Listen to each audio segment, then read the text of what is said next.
नमस्कार,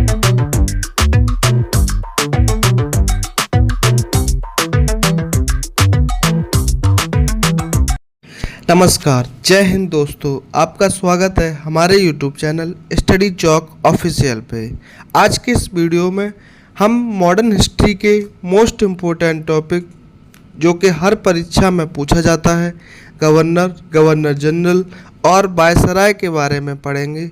तो इस एक ही वीडियो में हम सभी महत्वपूर्ण गवर्नरों के बारे में देखेंगे। तो पहले आप वीडियो पूरी देखें। अगर आप हमारे चैनल पर नए हैं तो चैनल को सब्सक्राइब करें। चलिए बिना देरी किए शुरू करते हैं।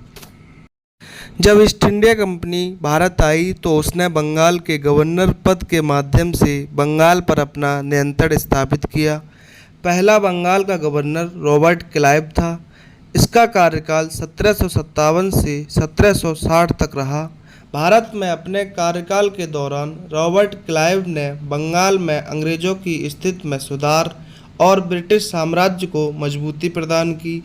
बंगाल के नवाब सिराजुद्दौला, अवध के नवाब शुजाउद्दौला और मुग़ल सम्राट शाह आलम द्वितीय, इन तीनों ही को क्लाइव की सूझबूझ, चालाकी और कूटनीति ने परास्त कर दिया था।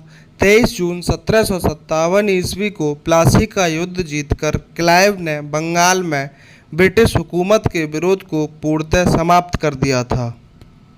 बंगाल का दूसरा गवर्नर हेनरी बेनस्टार्ट को बनाया गया, जिसका कार्यकाल 1760 से 1764 तक रहा।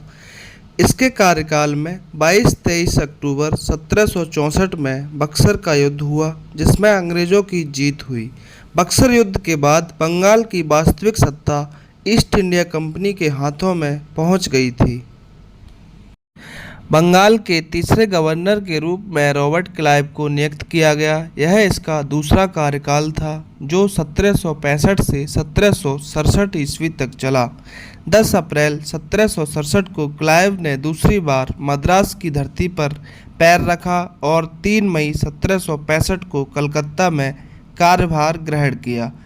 क्लाइव ने 12 अगस्त 1765 को मुग़ल सम्राट शाह आलम से इलाहाबाद में एक संधि की, जिसकी शर्तों के अनुसार कंपनी को बंगाल, बिहार तथा उड़ीसा की दीवानी प्राप्त हुई और इसके शासनकाल में बंगाल में द्वैत शासन का प्रारंभ हुआ।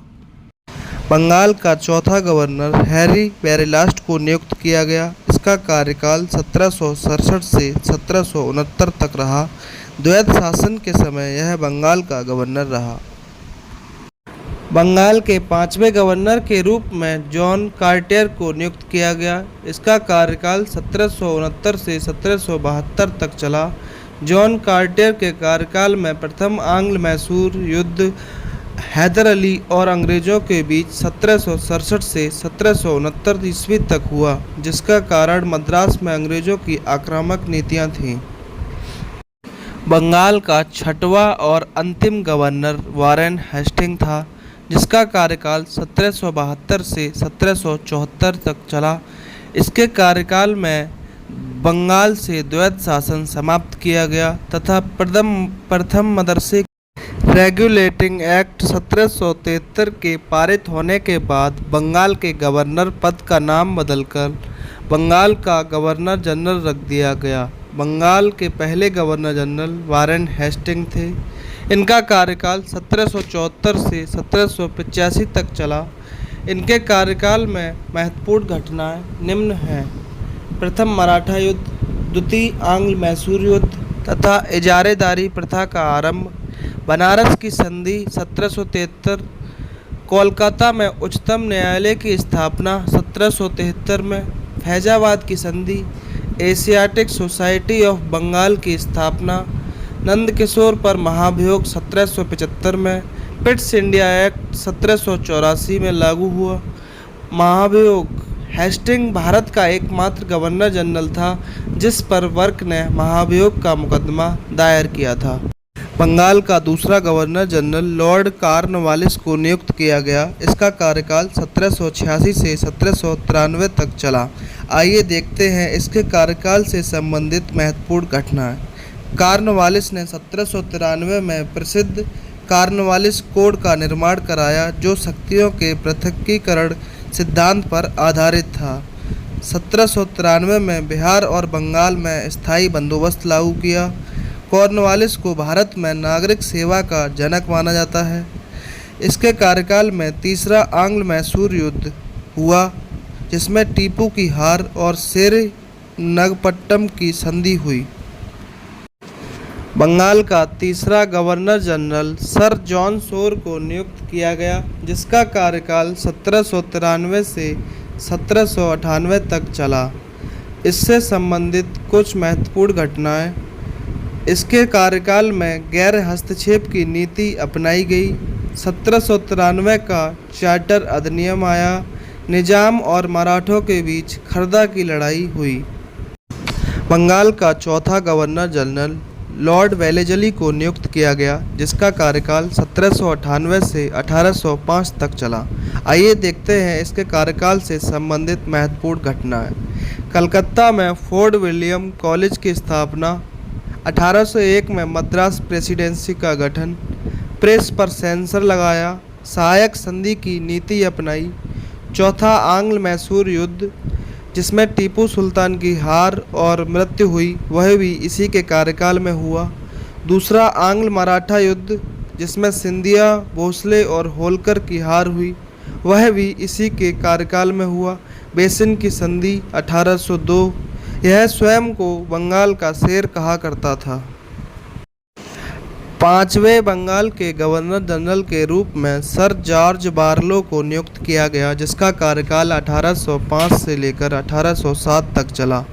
इसके कार्यकाल में ही वेल्लोर विद्रोह हुआ था। इसने अपने कार्यकाल में रियासतों में हस्तक्षेप की नीति का समर्थन किया था। बंगाल का अगला गवर्नर जनरल लॉर्ड मिंटो प्रथम को नियुक्त किया गया। इसका कार्यकाल 1807 से 1815 तक चला। इसके कुछ महत्वपूर्ण कार्य निम्न हैं। गवर्नर जनरल के रूप में भारत आने से पूर्व वह नियंत्रण बोर्ड का अध्यक्ष था।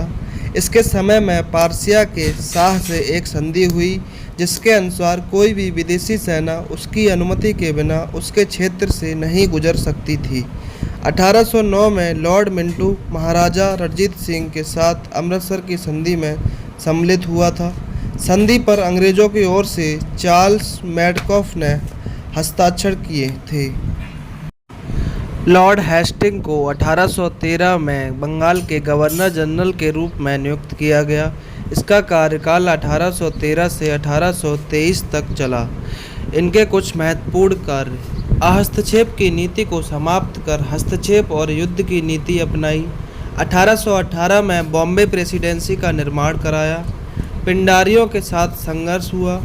मद्रास के गवर्नर थॉमस मुनरो द्वारा रैयतवाड़ी व्यवस्था की स्थापना हुई। 1820 में एंग्लो नेपाल युद्ध और संगोली की संधि भी इन्हीं के कार्यकाल में हुई।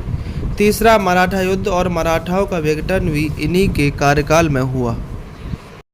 लॉर्ड एमहर्स्ट को अगला बंगाल का गवर्नर जनरल नियुक्त किया गया, जिसका कार्यकाल 1823 से 1828 तक था। प्रथम आंग्ल वर्मा युद्ध भी इन्हीं के कार्यकाल में हुआ। 1826 में वर्मा और अंग्रेजों के बीच यांडुबू की संधि भी लॉर्ड एमहर्स्ट के कार्यकाल में हुई। मलय प्रायद्वीप में प्रदेशों का अधिग्रहण, भरतपुर पर कब्जा, बैरकपुर छावनी में विद्रोह भी इन्हीं के कार्यकाल में हुआ था। लॉर्ड विलियम बेंटिक को 1828 में बंगाल के गवर्नर जनरल के रूप में नियुक्त किया गया। यह बंगाल के अंतिम गवर्नर जनरल थे। इनसे संबंधित कुछ महत्वपूर्ण घटनाएं देखते हैं। भारत के सबसे उदार और प्रबुद्ध गवर्नर जनरल थे।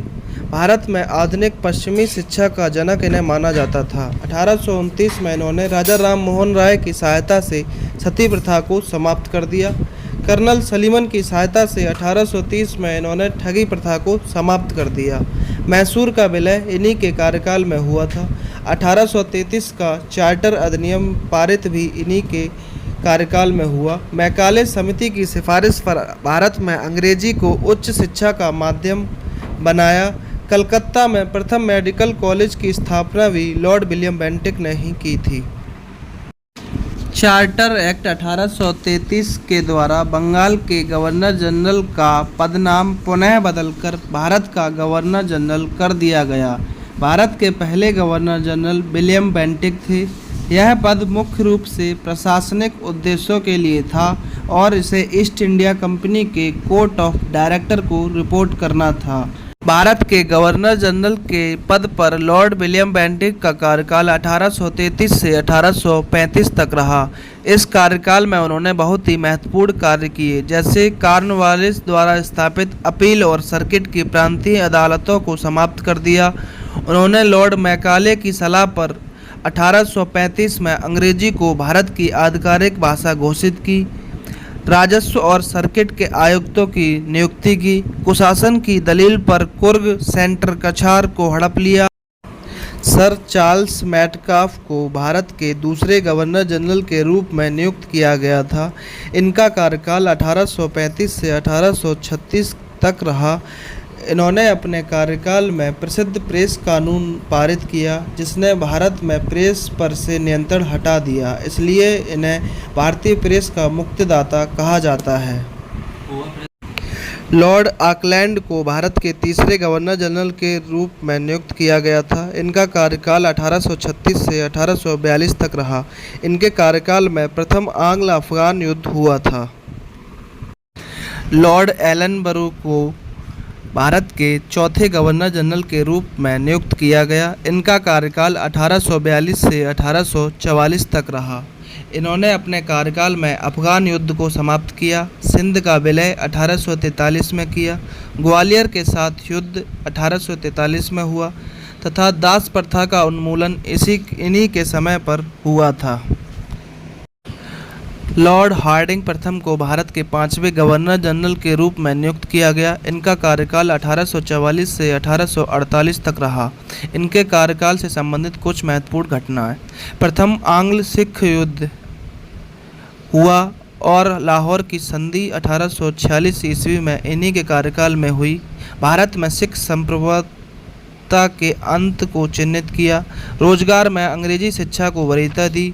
नरबली पर प्रतिबंध लगाया। लॉर्ड डलहौजी को 1848 में भारत के गवर्नर जनरल के रूप में नियुक्त किया गया।